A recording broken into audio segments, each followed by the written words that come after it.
Hello friends. तो अब हम आ चुके हैं आपके लिए अपना दूसरा वीडियो लेकर के। हमारा पहला वीडियो जो था वो ओएस पर था, यानी ऑपरेटिंग सिस्टम पर था, और दूसरा जो हमारा आज वीडियो बन रहा है ये बन रहा है बेसिक इनपुट आउटपुट सिस्टम यानी बायोस पे बन रहा है। तो पहला क्वेश्चन भी हमने यही डाला हुआ है कि बायोस स्टैंड फॉर, यानी बायोस जो है उसका फुल फॉर्म क्या होगा। तो इसका अगर देखते हैं हम फुल फॉर्म, तो फुल फॉर्म है हमारा option A basic input output system, option B binary input output system, option C basic input of system and D all of the above. तो अगर हम इसकी बात करते हैं कि इसका क्लियर आंसर क्या है, तो इसका क्लियर आंसर है बेसिक इनपुट आउटपुट सिस्टम। आपका आंसर जो है, आंसर भी लगा हुआ है, देखिए आंसर नंबर 1 है और आपका ऑप्शन नंबर 1 है बेसिक इनपुट आउटपुट सिस्टम।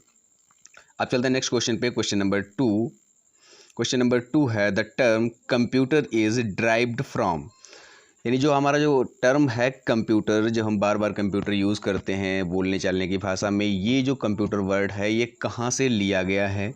आपके ऑप्शंस हैं option A Latin, option B German, option C French and option D Arabic. किस भाषा का वर्ड है कंप्यूटर?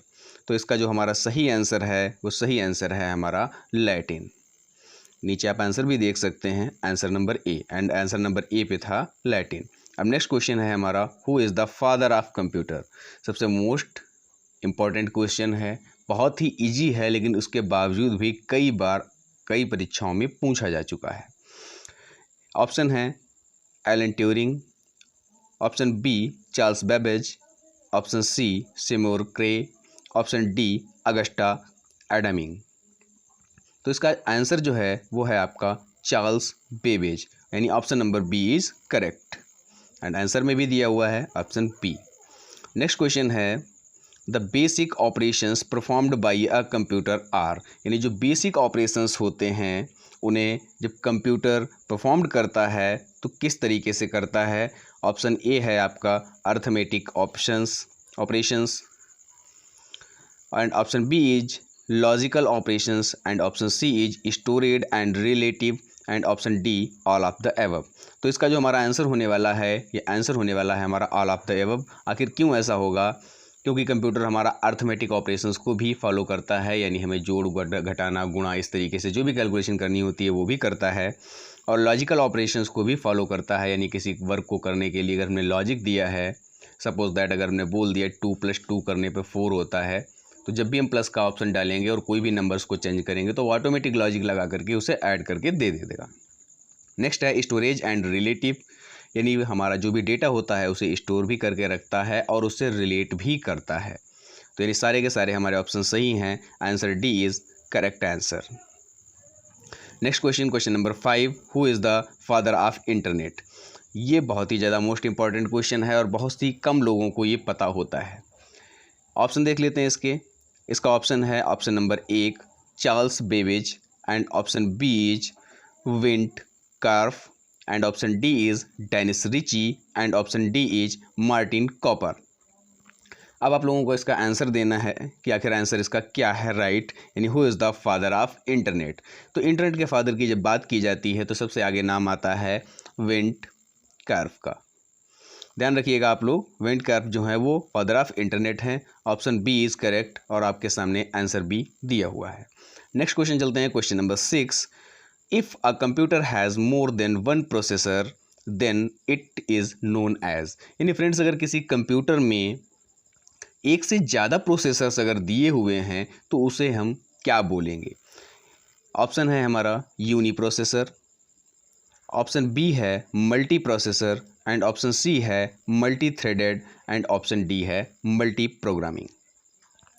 यहाँ पे हम लोग ज़्यादातर कंफ्यूज हो जाते हैं, लेकिन फिर से अगर ये कोई इस बार क्वेश्चन को एक बार पढ़ के देखते हैं तो और ही ज़्यादा कुछ समझ में आता है। इसी वजह से फ्रेंड्स जब भी हम परीक्षा में बैठें तो क्वेश्चन अगर कोई समझ में नहीं आता है तो उसे 2 से 3 बार पढ़ने की कोशिश करें, जिससे कि बहुत सारी चीज़ें होती हैं हमारी जो क्लियर हो जाती हैं। तो यहाँ पे देखो लिया हुआ है 1 प्रोसेसर और यहाँ पे दिया हुआ है मोर देन, यानी एक से ज़्यादा जब प्रोसेसर की बात करते हैं हम तो यहाँ पे आ जाता है यूनी, मल्टी और मल्टी थ्रेडेड और मल्टी प्रोग्रामिंग। तो यहाँ पे क्या है कि मल्टी प्रोग्रामिंग तो होने से रहा, और मल्टी थ्रेडेड ये भी होने से रहा। अब हमारे पास ऑप्शन बचते हैं uniprocessor and multiprocessor. तो यहाँ पर जो हमारा आंसर होगा वो आंसर होगा हमारा मल्टी प्रोसेसर, यानी option B is correct answer.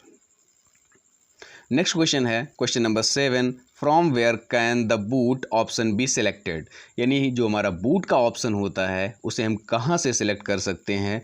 तो इसके हमारे ऑप्शंस हैं option number A advanced BIOS features and option B advance chipset features and option C CPU soft menu and option D power management setup. देखते हैं इसका answer क्या है। इसका आंसर जो है हमारा पेंडिंग पड़ा हुआ है आप लोगों के लिए कि इसका आंसर आप लोगों को कमेंट में करके देना है। उम्मीद करता हूं कि आप लोग मेरी बात को ध्यान से सुनेंगे और इस पर फोकस भी करेंगे। नेक्स्ट क्वेश्चन पे चलते हैं। Question number 8, about 99% of the BIOS businesses is controlled by two companies of the following, which one is not a major BIOS manufacturers.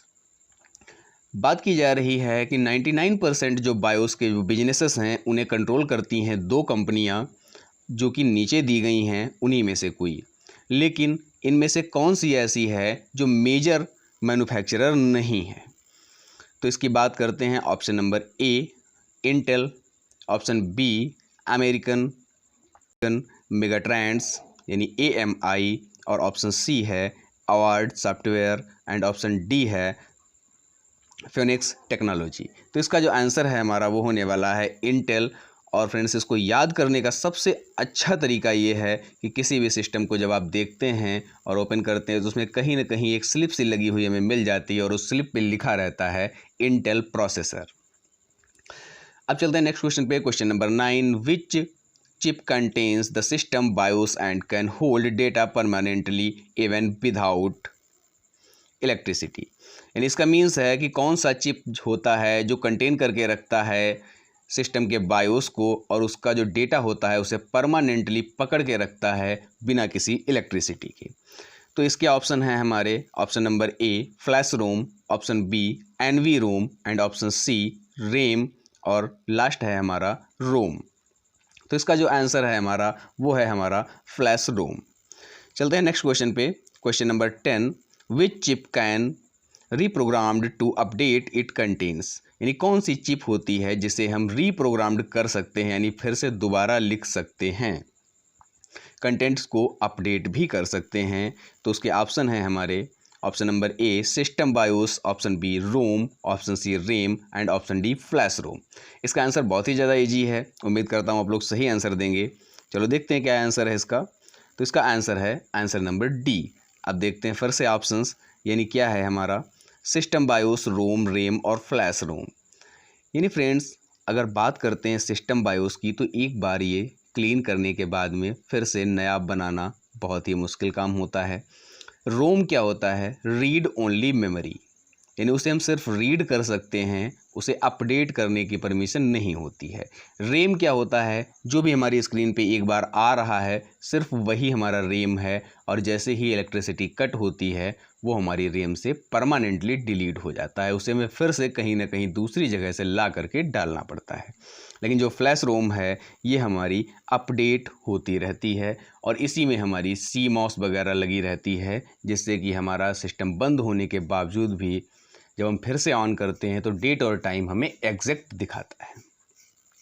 उम्मीद करता हूँ आप लोग समझ रहे होंगे। चलते हैं नेक्स्ट क्वेश्चन पे। Question number 11, where do modern PCs stored CMOS setting, यानी जो मॉडर्न PC यानी पर्सनल कंप्यूटर्स आते हैं उनमें CMOS की सेटिंग कहाँ पर होती है। Option number A BIOS, option B flash ROM, option C NV ROM and option D south bridge.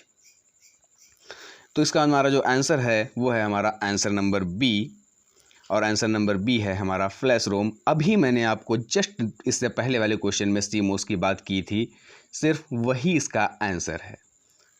Next question, question number 12, what's the method of clearing the CMOS password, यानी मुझे वो method जब बताना है जिससे कि हम CMOS के पासवर्ड को क्लियर कर सकते हैं। तो आंसर है हमारे option number A send it back to the factory, option B flash the BIOS and option C change the clock to 0000 and 4 time 0, यानी मीन्स है इसका डेट को भी 0 करना है, मंथ को भी 0 करना है और ईयर को भी 0 करना है। नेक्स्ट है हमारा D, remove a jumper on the motherboard. तो इसका जो हमारा बिल्कुल क्लियर आंसर होने वाला है वो आंसर है हमारा answer number D, remove a jumper on the motherboard. चलते हैं नेक्स्ट क्वेश्चन पे। Question number 13, what is the post? Most important question, क्योंकि कई बार परीक्षाओं में पूछा गया है फुल फॉर्म पोस्ट का। पोस्ट क्या होता है? तो आज हम जान लेते हैं और उम्मीद करता हूँ आज के बाद आप लोग फिर कभी इस क्वेश्चन को नहीं भूलेंगे। तो हमारा ऑप्शन है option number A, post operative self test, and option B, PC operating system test, option C, power on self test, and option D, personal overall start test. तो इसका जो हमारा बिल्कुल क्लियर आंसर होने वाला है वो होने वाला है power on self test.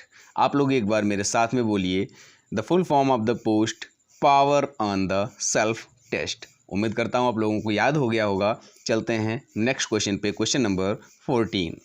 Question number 14 हमारा क्या है? क्वेश्चन नंबर 14 है हमारा, post checks all the following expects, यानी जो हमारा पोस्ट होता है वो हमारा क्या चेक कर सकता है? नीचे जो फॉलोइंग में है उनमें से फॉलोइंग में क्या है? Option number A, modem, option B, memory, option C, CPU, and option D, videos. तो इसका जो हमारा बिल्कुल सही आंसर होने वाला है वो हमारा आंसर है मॉडेम।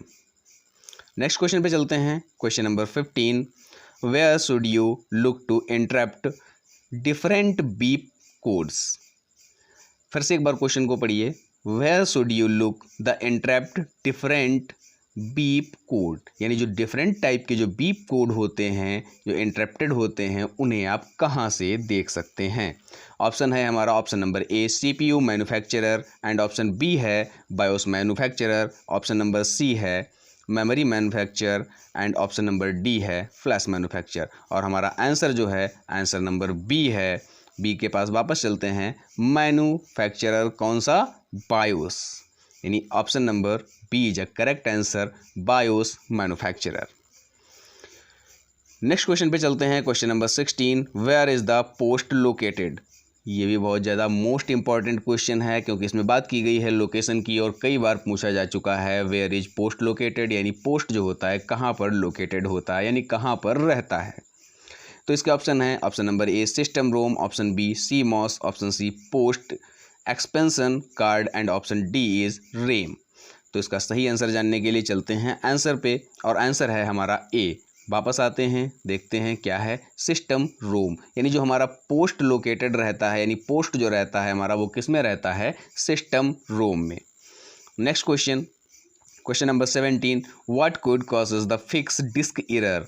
यानी फ्रेंड्स बात की जाए डिस्क में जो एरर दिखाता है वो किस कारण से दिखाई पड़ता है? तो इसके ऑप्शन हैं option number A, no CD installed, यानी अगर हमारी सीडी इंस्टॉल्ड नहीं है इस वजह से एरर दिखाता है। ऑप्शन नंबर बी है बैड रोम, यानी रोम उस चीज़ को एक्सेस नहीं कर पा रही है, अच्छी नहीं है, उस वजह से ऐसा हो रहा है। या फिर option number C, slow processor, यानी प्रोसेसिंग हमारी बहुत स्लो है, प्रोसेसर हमारा छोटा पड़ रहा है। या फिर है option number D, incorrect CMOS setting. तो इसका जो हमारा आंसर है answer number D, incorrect CMOS setting. Incorrect जब सीमॉस सेटिंग होती है इसी वजह से हमारा दिखाई पड़ता है डिस्क एरर। अब चलते हैं नेक्स्ट पे। नेक्स्ट क्वेश्चन है question number 18, in ROM BIOS the acronym BIOS stand for? Option number A, basic intuitive output setting, and option B, basic input organizational system, option C, basic input output system, and option D, basic industrial operating system. Most important question है, क्वेश्चन को एक बार ध्यान से पढ़िए, in the ROM BIOS the acronym BIOS stand for. Friends ध्यान से देखिएगा एक बार इसे और यहाँ पर पढ़िएगा, ये क्या लिखा हुआ है, बायोस स्टैंड फॉर। यानी इस क्वेश्चन को इस तरीके से घुमा दिया गया है कि हमारे माइंड में ये ना आए कि आखिर हमसे ये पूछा क्या जा रहा है, जबकि इस क्वेश्चन को हम इसी वीडियो में फर्स्ट वाला क्वेश्चन आप लोग याद कीजिए, बायोस, व्हाट इज बायोस पूछा गया था, तो वही है हमारा बायोस का full form, basic input output system.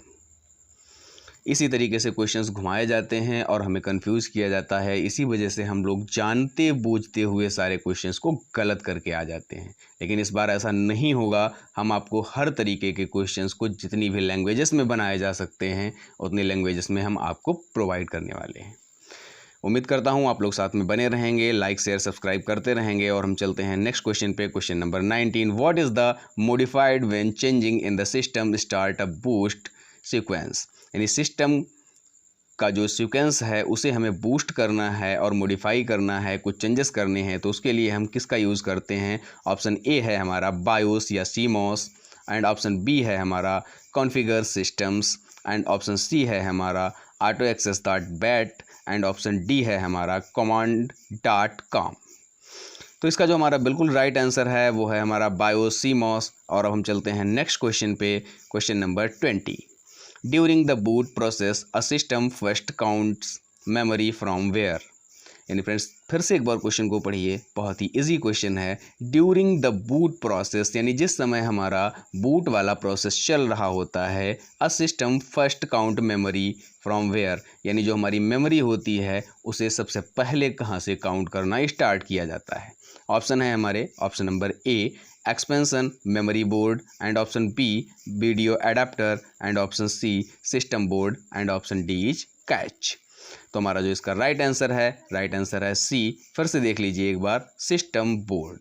तो ये थे हमारे आज के 20 क्वेश्चंस। उम्मीद करता हूँ आपको पसंद आए होंगे, और जो आप लोगों को हमने एक टास्क में क्वेश्चन दिया है उसका आंसर भी आप लोग कमेंट करेंगे।